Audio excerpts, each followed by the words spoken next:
आप सभी शिव भक्तों को एकादशी की हार्दिक शुभकामनाएं। जो व्यक्ति कुछ विशेष नहीं कर पाते हैं तो मात्र अन्न का दान, जल का दान, दीपक का दान कर लेते हैं ना, एकादशी दिन सब कुछ जीवन में वह प्राप्त कर लेते हैं। आप जानते होंगे गुरुजी की पिछली कथाओं में उन्होंने दीपक से संबंधित कई उपाय बताए हैं, जिनमें से ही जो उपाय हैं वह आपको बताना चाहूँगी, जो कि आपके बिना एकादशी व्रत के दिन को भी सफल बनाने में सहायक होंगे। एकादशी व्रत के महत्व में साथ के साथ आप सभी ने विशेष तौर पर इस महीने बैसाख महत्व में दीपदान, जलदान की महत्वता सुनी होगी, जो कि अपने आप में अद्भुत है। तो आपको कैसे करना है, किस स्वरूप में करना है, ध्यान से सुनिए। वीडियो में दीपक से संबंधित 4 उपाय बतला रही हूँ, कोई एक चुनकर कर लीजिएगा। सबसे पहला और सबसे सरल उपाय जो कि अपने आप में अद्भुत है, वह जो है आपको कहीं नहीं जाना, अपने घर के मंदिर में श्रीहरि विष्णु विराजमान होंगे, वहाँ पर या लड्डू गोपाल स्वरूप विराजमान होंगे ना, तो आप सभी उनकी सेवा इन दिनों तो विशेष करते ही होंगे गर्मी के हिसाब से। तो एक उपाय जरूर से कर लीजिएगा, दी लाभ मिलेगा। आप सभी जानते होंगे तुलसी मेरे श्रीहरि विष्णु को समर्पित है। तुलसी की लकड़ी, तुलसी की मिट्टी, तुलसी का हरी चंदन, जैसे तुलसी की लकड़ी घिस जाती है ना, सूख जाती है, तो उसे पत्थर पर घिसा जाता है और उससे हरी चंदन बनता है। उससे अगर श्रीहरि विष्णु का इस महीने श्रृंगार कर लेते हैं ना, इसका वीडियो मैंने बनाया है कि कैसे हरी चंदन बनाया जाता है, मैंने स्वयं बनाया है। मैं भी प्रभु की सेवा करती हूँ और वही आपको बताने का प्रयत्न करती हूँ। इसके चमत्कारी लाभ है, इसका ऐसा मन और तन सुख पाता है ना, जो अपने आप में अद्भुत है। तुलसी की लकड़ी को किसी पत्थर पर घिसकर उससे प्रभु का आप एकादशी के दिन श्रृंगार कर लेते हैं ना, तो निश्चित ही आपका दुर्भाग्य इससे दूर हो जाता है। तो प्रयत्न करें। तुलसी की सूखी लकड़ी भार स्वरूप है, आप उसे तोड़ सकते हैं, कोई दिक्कत की बात नहीं है। तुलसी की लकड़ी को तोड़कर उसका चंदन बनाकर आप लड्डू गोपाल या श्रीहरि विष्णु का सुंदर श्रृंगार करें।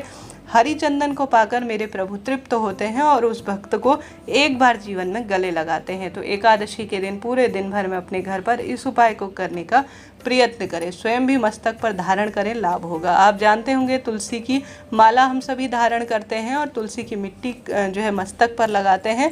तुलसी का जितना महत्व कहा जाए उतना अधिक है। एक दीपदान आपको घर के मंदिर में आज जरूर से करना है। तुलसी की सूखी लकड़ी का दीपक, हालांकि अन्य दीपक के भी उपाय वीडियो में हैं, तो आप सभी बने रहिएगा। तुलसी की लकड़ी आपको लेनी है और इस लकड़ी को आपको रुई में डुबा लेना है। यह नहीं कि आप सभी, कई भक्तजन क्या जल्दीबाजी में बता रहे हैं तुलसी की लकड़ी का दीपक लगा दें। नहीं जी, लकड़ी नहीं जलाई जाती, उसे दीपक में बनाया जाता है। या तो उसे कच्चे सूत में लपेटें या रुई में लपेटें, उसे घी में डुबोएं या तिल्ली के तेल में डुबोएं, तब जाके वह तुलसी की लकड़ी का दीपक हुआ।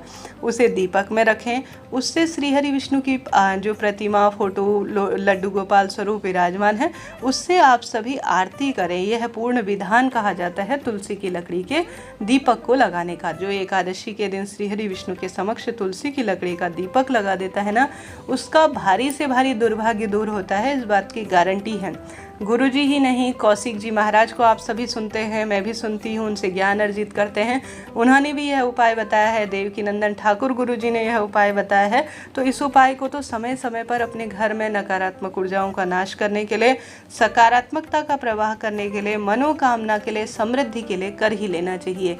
मैं तो आपको अपनी बात बताऊं, जब भी लगता है कि आज शाम को इसे कर लेना चाहिए, तो इसमें कोई दिन ही नहीं देखती। प्रतिमा, फोटो विराजमान है, वहाँ पर जला दिया, प्रज्वलित कर दिया, इसका सुख ही सुख प्राप्त है। तुलसी की लकड़ी का हवन किया जाता है, मैं उसी स्वरूप में इसे देखती हूँ। तो आप सभी भी कोशिश करें कि यह कार्य आप सभी कर लीजिएगा, लाभ आपको मिलेगा। तो हमने बात कर ली एक श्रेष्ठ दीपक के उपाय की।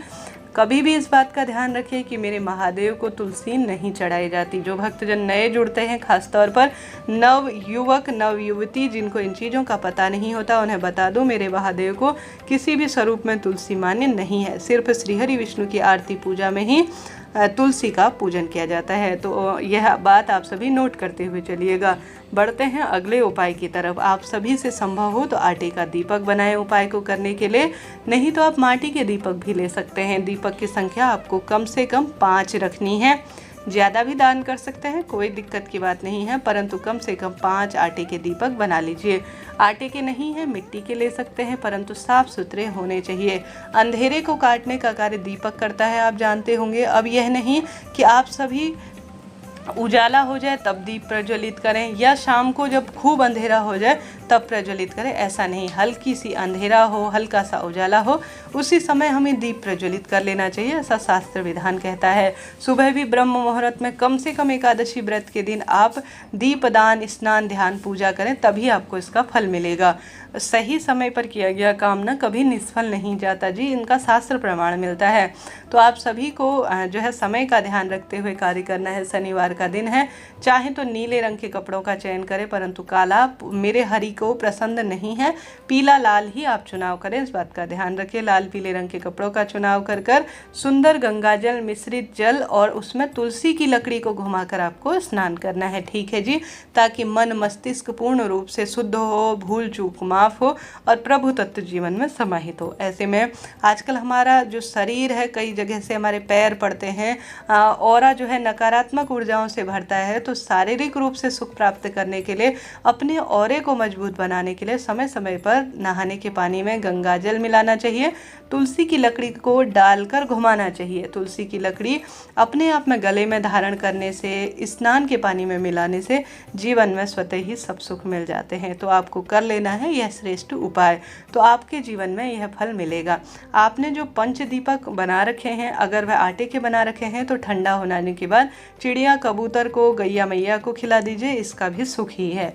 तो आप सभी को उन पंच दीपकों में सबसे पहला दीपक अपने घर की रसोई में अपने पितरों का ध्यान करते हुए, माँ अन्नपूर्णा का स्मरण करते हुए प्रज्वलित कर देना है। माँ अन्नपूर्णा देवी पार्वती स्वरूप हैं और घर में जैसा भोजन बनता है वैसा मन और तन रहता है। तो एक दीपक अन्नपूर्णा का ध्यान करते हुए, अपने पितरों का स्मरण करते हुए लंबी बत्ती का अपने घर की रसोई में आपको प्रज्वलित कर देना है। दूसरा, आपको तुलसी माँ के समक्ष प्रज्वलित करना है, जल नहीं चढ़ाना, इस बात का ध्यान रखें। एकादशी के दिन माँ तुलसी भी निर्जल व्रत करती हैं, तो तुलसी माँ के समक्ष आप दीप लगाएं। तीसरा, आप सभी को संभव हो तो आप पीपल वृक्ष की जड़ में दीप लगाएं, क्योंकि शनिवार का दिन है तो यह चमत्कार के स्वरूप में है। साथ के साथ आप सभी विशेष तौर पर महादेव और श्रीहरि विष्णु के मंदिर में लगा सकते हैं। ऐसा न कर पाने की स्थिति में मात्र तुलसी माँ में, घर की रसोई में, अपने घर के मंदिर में और पीपल वृक्ष का ध्यान करते हुए, देवालय का ध्यान करते हुए, और जो है विशेष तौर पर मैं बेलपत्र वृक्ष के नीचे दीप लगा रही हूँ, ऐसा स्मरण करते हुए घर के दरवाजे पर भी अगर आप दीपक लगा देते हैं ना, उन स्थानों का भाव करते हुए, तो आप जीवन में सब सुख प्राप्त कर लेते हैं। जीवन में किसी चीज़ की कमी नहीं रहती। आपको कोशिश करनी है ज़्यादा से ज़्यादा आप इस दिन जल का दान करें, अन्न का दान करें, वस्त्र का दान करें, जो आपको बन पड़े ना निर्धन स्वरूप में, उस व्यक्ति की सेवा करें। मेरे महादेव का सुंदर श्रृंगार, श्रीहरि विष्णु का सुंदर श्रृंगार इस दिन भाग्य की रेखाओं को प्रबल करता है। इस तरह से मैंने सरल शब्दों में आपको जानकारी दी। इससे पहले भी चैनल पर वीडियो आ चुकी है, कृपया उन्हें देखकर अपना जीवन सार्थक करें। अभी के लिए इतना ही।